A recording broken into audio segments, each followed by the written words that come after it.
അനിലയെയും മോനെയും ഇങ്ങോട്ടൊന്ന് കൊണ്ടുവരാമായിരുന്നു എന്ന സുമിത്രയുടെ ചോദ്യത്തിന് മുന്നിൽ തക്ക മറുപടിയുമായി തങ്കപ്പനാശാരി. പ്രതാപവർമ്മയും തങ്കപ്പനാശാരിയും സുമിത്രയുടെ വീട്ടുവാതിക്കൽ കണ്ടുമുട്ടുന്നു. സുമിത്രയുടെ മകളുടെ അമ്മായിയപ്പനാണെന്ന തങ്കപ്പനാശാരിയുടെ സംസാരത്തിൽ അതിശയോക്തിയോടെ പ്രതാപവർമ്മ വാടക വീട്ടിൽ വെച്ചുപോയ 2 ലക്ഷം രൂപ സുമിത്രയോട് ചോദിക്കുന്നു. സൂക്ഷിച്ചു വെച്ച സ്ഥലത്ത് പണം കാണാനാവാത്ത വിഷമവുമായി സുമിത്ര. 2 ദിവസം കഴിഞ്ഞ് പണം തരണമെന്ന താക്കീതുമായി പ്രതാപവർമ്മ സുമിത്രയുടെ വീട്ടിൽ നിന്നും പുറത്തേക്ക്. ശ്രുതിയുടെ വിവാഹത്തിന്റെ മുന്നോടിയായി പ്രഭാകരനും അച്യുതനും സതിയമ്മയുടെ വീട്ടിലെത്തുന്നു. ഇനി തുടർന്ന് കാണുക. പയ്യന്റെ ജോലി എന്താ സതിയമ്മേ? ഞാനതങ്ങ് വിട്ടുപോയി. കമ്പ്യൂട്ടർ എഞ്ചിനീയറാ. അപ്പോ അയാൾക്ക് വേണേ ബാംഗ്ലൂർക്ക് മാറ്റം മേടിച്ച് പോകാമല്ലോ. അല്ലെങ്കിൽ നാട്ടിലുള്ള ഏതെങ്കിലും വല്ല ഹോസ്പിറ്റലിൽ മോക്ക് ജോലിക്ക് കയറാമല്ലോ. അതൊക്കെ അവരുടെ തീരുമാനം പോലെ ചെയ്യട്ടെ. ഞാനായിട്ട് അഭിപ്രായം പറയുന്നില്ല. രേണുകാന്റി വരാതിരുന്ന എന്താ? കല്യാണത്തിന് വരും. ഇവള് ഹരിപ്രസാദിനെ ക്ഷണിച്ചിട്ടുണ്ടെന്ന് പറഞ്ഞു.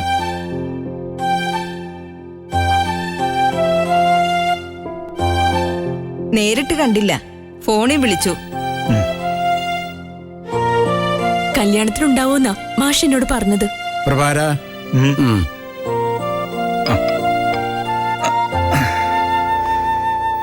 കല്യാണത്തിന് 2 ദിവസം മുമ്പേ ഞാനും അച്യുതേട്ടനും കൂടി വന്നതിനൊരു പ്രത്യേക കാരണമുണ്ട്.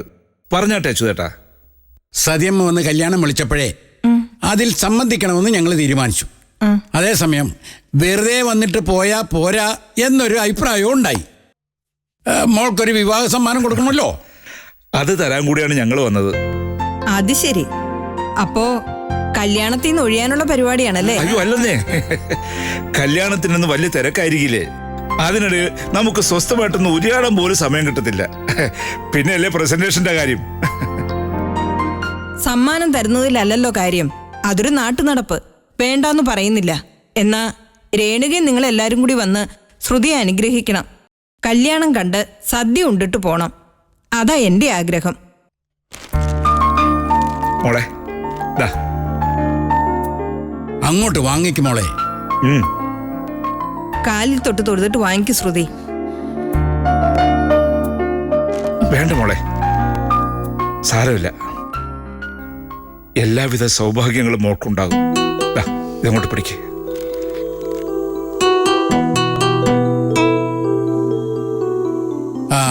തുറന്നു നോക്ക് മോളെ. ഇഷ്ടപ്പെട്ടോന്നറിയാവല്ലോ. നോക്കും മോളെ.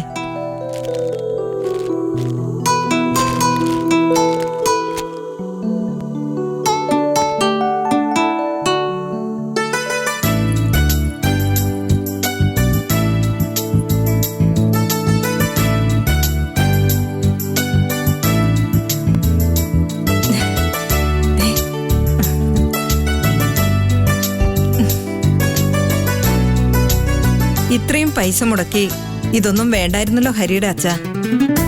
ഞങ്ങളുടെ സെലക്ഷൻ അല്ല സതിയമ്മേ, ഹരിയുടെ ഇഷ്ടത്തിന് വാങ്ങിയതാ. ആണോ? രേണുകയും ഹരിപ്രസാദും കൂടി ആ ജ്വല്ലറിയിൽ പോയത്. ഇഷ്ടപ്പെട്ടോ മോളെ? അലമാരി കൊണ്ടുവയ്ക്ക്.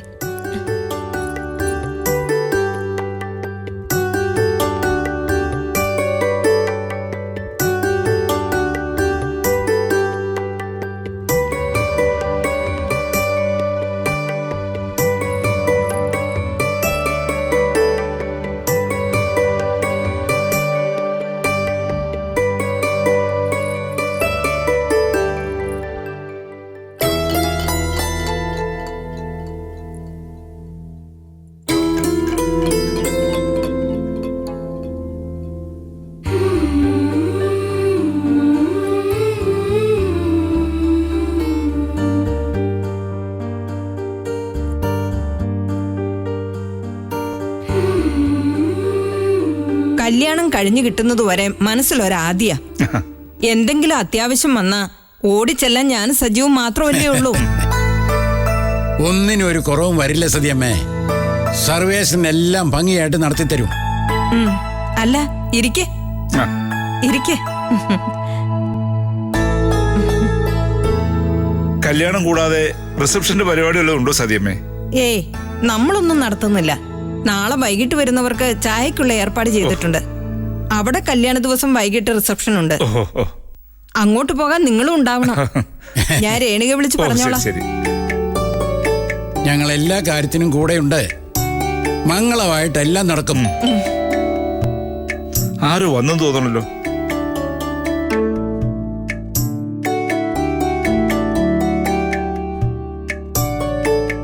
ആഹാ, അയ്യോ കേറി വന്നട്ടെ, വരണം, വാ.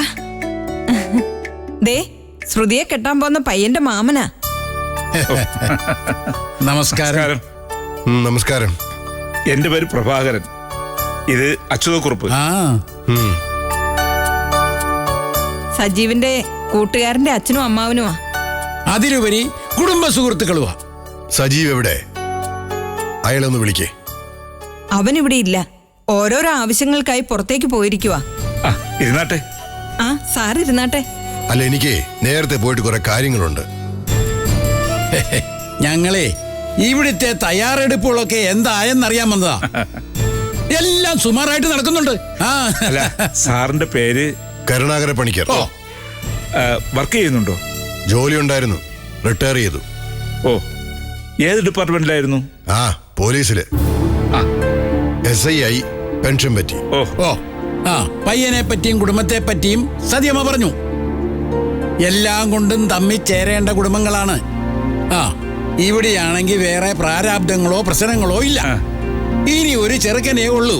ആ, അവന്റെ കാര്യം അവൻ നോക്കിക്കോളും. അല്ല, അവിടെ ഒരുക്കങ്ങളൊക്കെ ആ. എന്തായി സാറേ? വണ്ടികളെല്ലാം നേരത്തെ ബുക്ക് ചെയ്തിട്ടുണ്ടല്ലോ.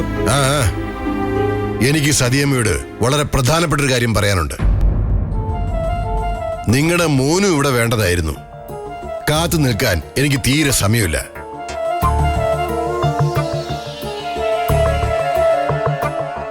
നിങ്ങൾ ഫാമിലി ഫ്രണ്ട്സ് എന്നല്ലേ പറഞ്ഞത്? അതെ. ഇങ്ങനെ 2 പേര് ഇവിടെ ഉള്ളത് നന്നായി. ഞാൻ പറയുന്നതിന് സാക്ഷികളാവുമല്ലോ. എന്താ സാറേ പ്രശ്നം? മറ്റന്നാൾ ഈ കല്യാണം നടക്കില്ല.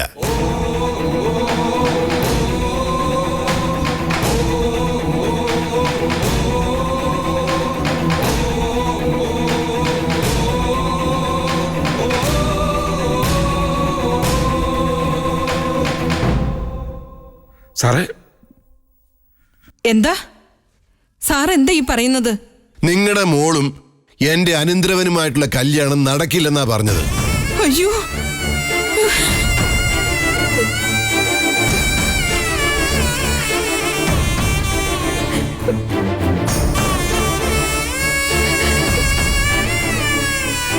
കാര്യം എന്താണെന്ന് ഞങ്ങൾക്ക് മനസ്സിലായില്ല.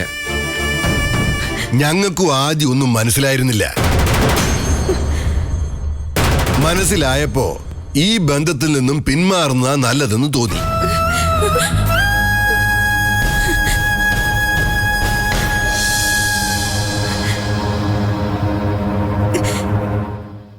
കല്യാണത്തിന് ഇനി ഒരു ദിവസമേ ബാക്കിയുള്ളൂ. നാളെ ആൾക്കാരൊക്കെ വന്നു തുടങ്ങും.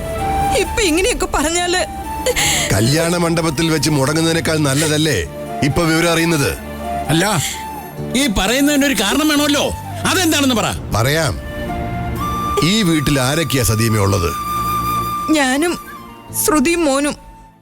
ഇലക്ട്രിസിറ്റി ബോർഡിൽ ജോലിയുള്ളത് ആർക്കാ ഇവിടെ? അത്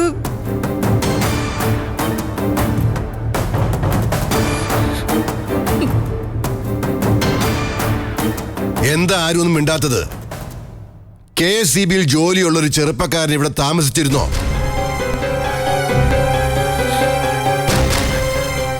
അല്ല, അത് സാറേ, കുടുംബ സുഹൃത്തിനോട് ചോദിച്ചില്ല. ചോദിക്കുമ്പോ പറഞ്ഞാ മതി. വീട്ടുകാരി പറയട്ടെ, ഒരു പയ്യൻ ഈ വീട്ടിൽ താമസിച്ചിരുന്നോ ഇല്ലയോ? സാറേ, ഇല്ല എന്ന് പറയാൻ വയ്യ അല്ലേ? അതെന്റെ മോന്റെ കൂട്ടുകാരനായിരുന്നു. വാടകയ്ക്ക് താമസിച്ചതാ. വീടിന്റെ ഒരു മുറി വാടകയ്ക്ക് കൊടുക്കാനും മാത്രം ബുദ്ധിമുട്ടുണ്ടോ നിങ്ങൾക്ക്? അതോ മോന്റെ കൂട്ടുകാരൊക്കെ ഇവിടെ താമസിക്കാറുണ്ടായിരുന്നോ? പണിക്കർ സാറേ, ആരോ നിങ്ങളെ കാര്യമായിട്ട് തെറ്റിദ്ധരിപ്പിച്ചതാ. വെറും അപവാദമാ കേട്ടത്. ഇവർ നിരപരാധികളാ. ഞങ്ങൾക്ക് വ്യക്തമായിട്ട് അറിയാവുന്ന കാര്യങ്ങളാ ഇതൊക്കെ. സാറേ, ഈ പറഞ്ഞ പയ്യൻ എന്റെ മോന. അത് ശരി. വെറും കുടുംബ സുഹൃത്തല്ല നിങ്ങള്.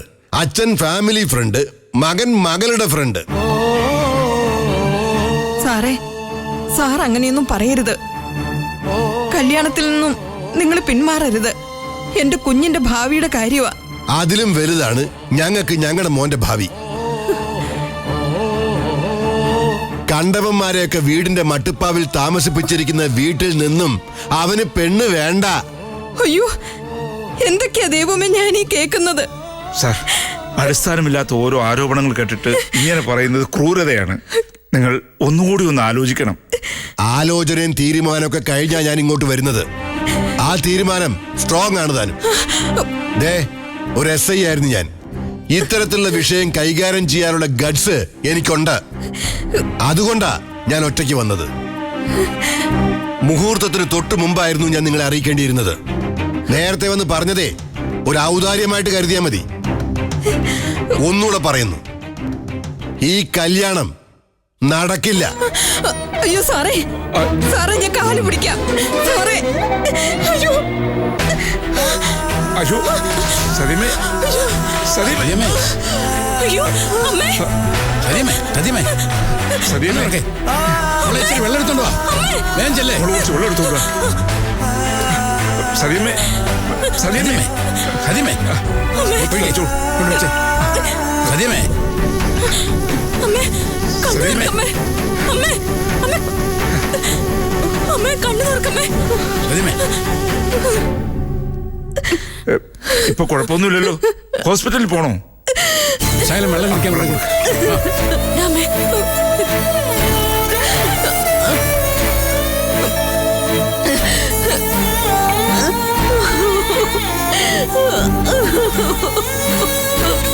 എന്നാലും വല്ലാത്തൊരു ചതിയായി. മനുഷ്യർ ഇങ്ങനെ തുടങ്ങി എന്ത് ചെയ്യാനാ? കരയാതെ.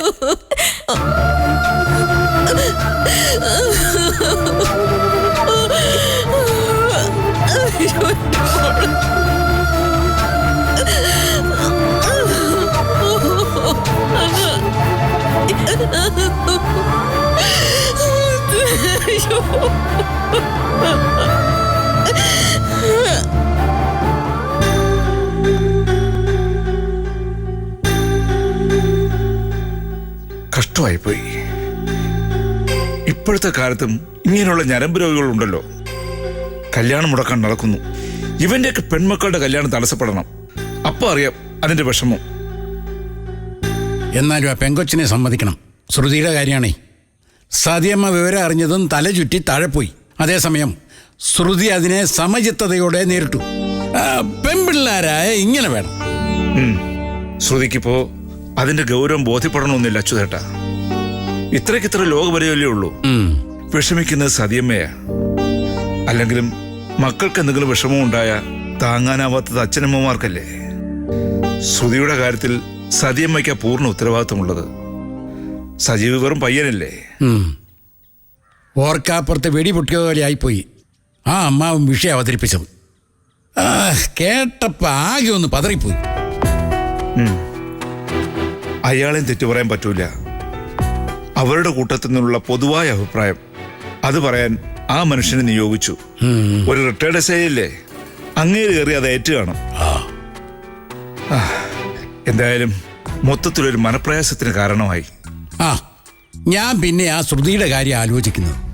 സാധാരണ പെൺപിള്ളേരെ ഇങ്ങനെ ഒരു സാഹചര്യം ഉണ്ടായാൽ ഇങ്ങനെയല്ല പെരുമാറുക. കല്യാണത്തിന്റെ തലയ്ക്ക് തലേന്ന് ഒരാൾ വന്ന് പറയുക കെട്ട് നടക്കില്ലെന്ന്. പെണ്ണ് തകർന്നു പോവുകയല്ലേ. മുറിക്കകത്ത് കയറി കഥ കടച്ച് ഫാനെ തൂങ്ങിയാൽ എന്ത് ചെയ്യും? ശരിയാ. ആ കമ്പ്യൂട്ടർ എഞ്ചിൻ എന്ന് പറയുന്നവന് നല്ലൊരു കുട്ടിയുടെ ഭർത്താവാകാൻ യോഗമില്ല, അത്ര തന്നെ. എന്തായാലും ശ്രുതിയെ കെട്ടുന്നവൻ ആരായാലും അവന് ഭാഗ്യമുണ്ട്.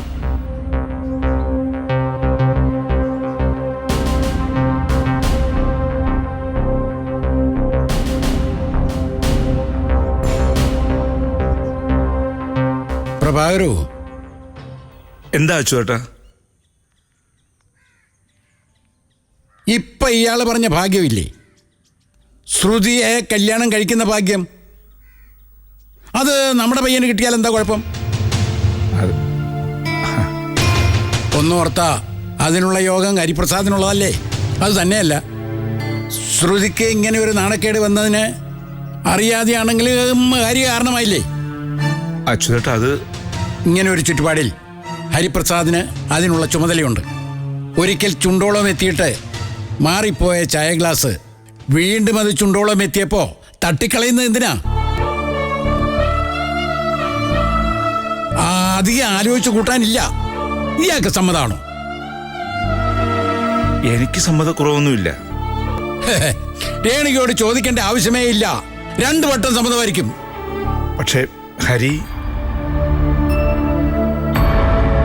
സംസാരിക്കണം അവനോട്. എന്നിട്ട് സതിയമ്മയെ കാണണം. മൊത്തത്തിൽ എനിക്കൊരു ശുഭസൂചനയാ തോന്നുന്നത്. എങ്കിൽ ഹരിയോട് സംസാരിക്കുന്ന കാര്യം അച്യുതേട്ടനേക്കണം. അത് ഞാൻ പ്രതീക്ഷിച്ചു. ഇതുപോലെയുള്ള അവസരങ്ങളിൽ വടി എൻ്റെ തോളിലാണല്ലോ ചാരുന്നത്. അവനോട് ഞാൻ സംസാരിച്ചോളാം. എന്നാ പോവാം.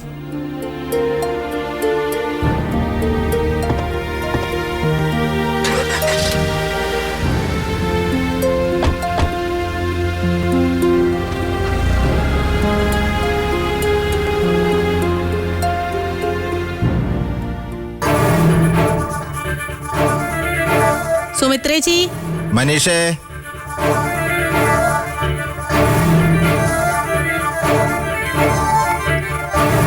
മനീഷേ, സുമിത്രേച്ചി, മോനെ മനീഷേ, സുമിത്രേച്ചി, സുമിത്രേച്ചി.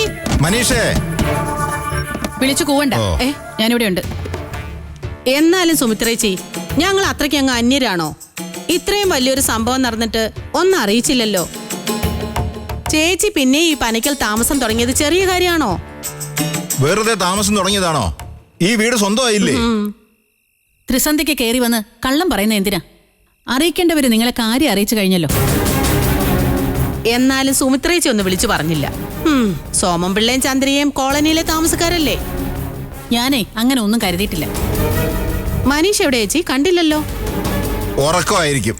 മനീഷേ, മോനെ മനീഷേ. അവൻ നിങ്ങളുടെ വീട്ടിലില്ലേ? എന്തോന്നാ ചേച്ചി, അവിടെ ഉണ്ടെങ്കിൽ ഞങ്ങൾ മനീഷിനെ അന്വേഷിച്ച് ഇവിടെ വരേണ്ട കാര്യമുണ്ടോ? മനീഷ് ഇവിടെ ഇല്ലെന്നാണോ? ഇന്നലെ ഇറങ്ങിയതാ. എവിടെ പോവാന്ന് എന്നോട് പറഞ്ഞിട്ടില്ല. തമാശ പറഞ്ഞല്ല കേട്ടോ, വീട്ടിൽ വന്നിട്ടില്ല. അയ്യോ, പിന്നെ എവിടെ പോയി? പോലീസ് പരാതി കൊടുക്കണോ?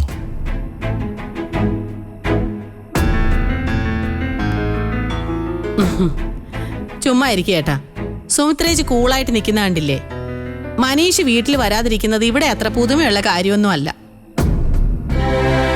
അത് ഈ നിപ്പിന്ന് മനസ്സിലാക്കാവുന്നതേ ഉള്ളൂ. ചേച്ചി, ദേഷ്യപ്പെട്ടാലും വേണ്ടില്ല. ഞാനൊരു കാര്യം പറയുക. മനീഷിനെ ഇങ്ങനെ വിട്ടാ പറ്റില്ല. ഒരച്ചടക്കം വേണം. പ്രായം ഇത്രയൊക്കെ ആയില്ലേ? തോന്നിയതുപോലെ നടന്നത് മതിയെന്ന് സ്ട്രിക്റ്റ് ആയിട്ട് അങ്ങോട്ട് പറയണം. അവൻ തോന്നിയതുപോലെ നടക്കാൻ തുടങ്ങിയതേ എന്ത് മുതലാ? മര്യാദയ്ക്ക് തുണിക്കട നടത്തിക്കൊണ്ട് വന്നതാ. അപ്പോഴേക്കും ഒരു പ്രേമം. പിന്നെ മര്യാദയ്ക്ക് കട നടത്തിയ കാര്യമൊന്നും ചേച്ചി പറയണ്ട.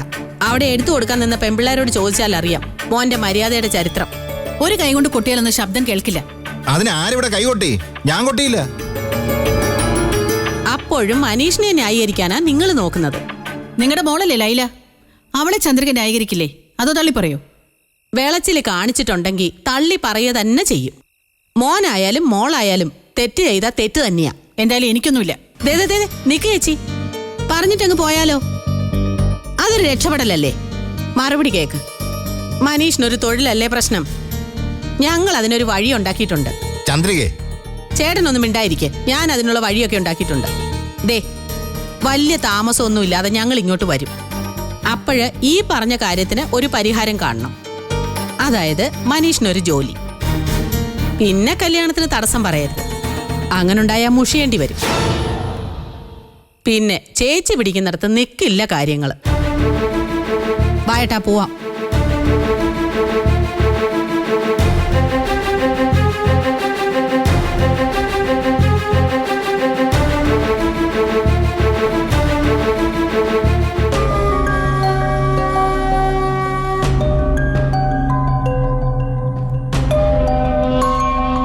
മനുഷ്യൻ കാണുന്നതല്ല ഹരി ദൈവം കാണുന്നത്. കൊതിച്ചതല്ല, വിധിച്ചതാണ് നടക്കുന്നത്. എന്നാ കൊതിച്ചതും വിധിച്ചതും ഒന്നായാലോ? അത് നടക്കില്ലേ? അതല്ലേ നടക്കേണ്ടത്? അച്ചു അമ്മാവൻ പറഞ്ഞു വരുന്ന എന്താണെന്ന് എനിക്ക് മനസ്സിലായില്ല. എടാ, തൃശ്ശൂരേക്ക് നിനക്ക് സ്ഥലമാറ്റം കിട്ടിയത് റിക്വസ്റ്റ് ചെയ്തിട്ടല്ല, പ്രമോഷനോട് കൂടി ട്രാൻസ്ഫറായി. മനസ്സില്ലാ മനസ്സോടെയാ പ്രഭാകരനും രേണുകയും നിന്നെ ഇങ്ങോട്ട് പറഞ്ഞയച്ചത്. കാരണം എന്താ? മോനെ എപ്പോഴും കാണാൻ കിട്ടില്ല, നോക്കത്താ ദൂരത്തേക്കല്ലേ പോകുന്നത്. അതും വിധിയുമായിട്ട് എന്താണ് അമ്മാവ ബന്ധം? ജോലിയുള്ളവർക്കെല്ലാം അതിന്റെ ഭാഗമാണ് സ്ഥലമാറ്റം. ആ, ഞാനൊന്ന് പറഞ്ഞോട്ടിടാവേ. തൃശ്ശൂര് ഇഷ്ടം പോലെ ചെറുപ്പക്കാരുണ്ട്, ഇഷ്ടം പോലെ ഹോട്ടലിൽ ലോഡ്ജും ഉണ്ട്. എന്നിട്ടും നിനക്ക് ചങ്ങാതിയായി കിട്ടിയത് സജീവിനെ, താമസ സൗകര്യം ഒത്തു കിട്ടിയത് ആ പയ്യന്റെ വീട്ടിൽ. അപ്പൊ ദേ വരുന്നു ബാംഗ്ലൂരിൽ പഠിക്കാൻ പോയ ശ്രുതി. എല്ലാം മുൻകൂട്ടി പറഞ്ഞു വെച്ചതുപോലെ അല്ലേ സംഭവിക്കുന്നത്?